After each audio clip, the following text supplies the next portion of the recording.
morning, dear students, and welcome to today's session. As said before, today we are going to start with a discussion of the poem The Dolphins, which is written by Carroll and Duffy. And in the previous class, we already discussed how this particular poem is a dramatic monologue.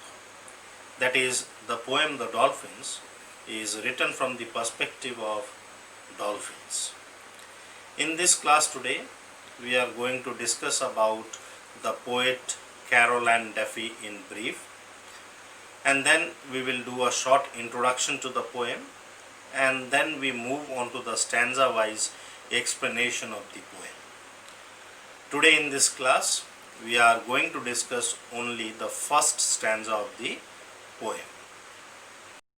The Dolphins by Carroll and Duffy.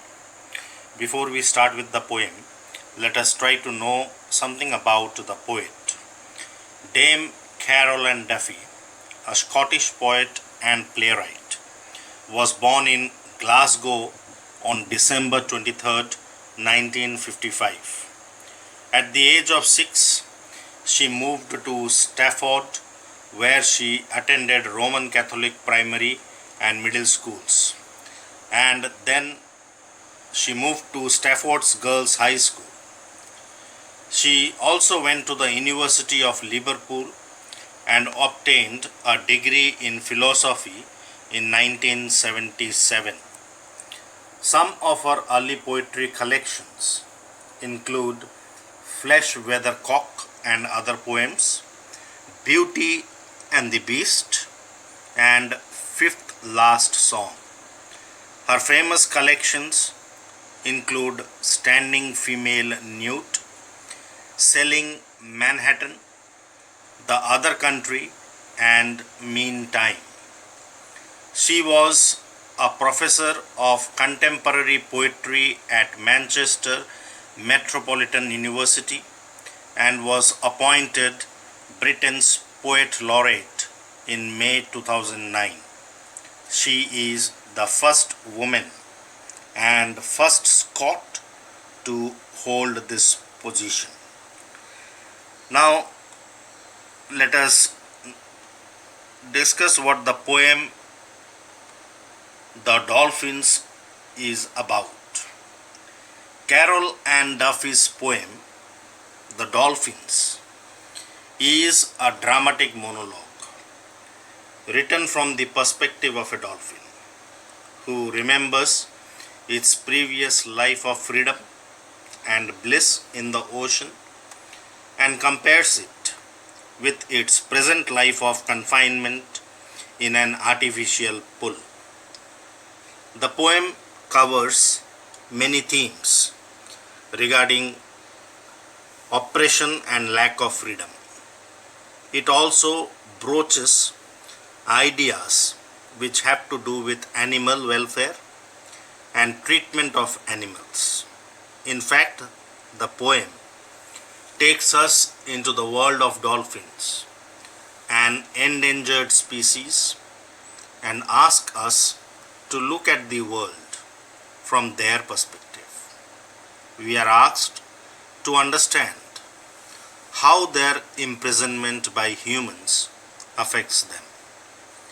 The speaker dolphin in the poem, who is a representative of all confined animals, remembers its previous life of freedom in the ocean and the sense of constriction and confinement that it now feels in the aquarium or the artificial pool. So, the poem basically is narrated from the perspective of a dolphin, and here the speaker dolphin remembers its previous life of freedom, bliss in the ocean, and compares it with its present deplorable condition of oppression and lack of freedom. Taken on a much broader level, the poem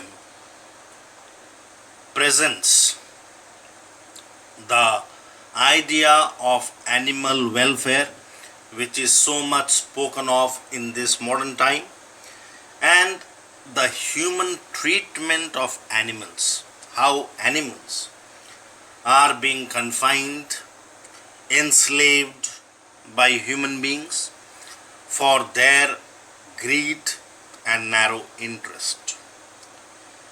And the people of the world, they have come together to think of certain species which are endangered or which are at the verge of extinction. So dolphins also fall into that category. So the poem in fact takes us to the world of dolphins, who are an endangered species, and the poet expects us to look at this world from the perspective of the dolphins. We are also expected to comprehend the imprisonment of dolphins by human beings adversely affects the life of dolphins, and therefore we are to sympathize with the dolphins and also with all those other species of animals which are enslaved by human beings for their narrow interest or self-centered interest. So the speaker dolphin is not only speaking about herself. In fact, her voice becomes the representation of all the confined animals, enslaved animals, and taken at a much broader level, it becomes a representation of all the human beings who lack freedom and liberty in their life. In the next video, we'll be discussing stanza wise.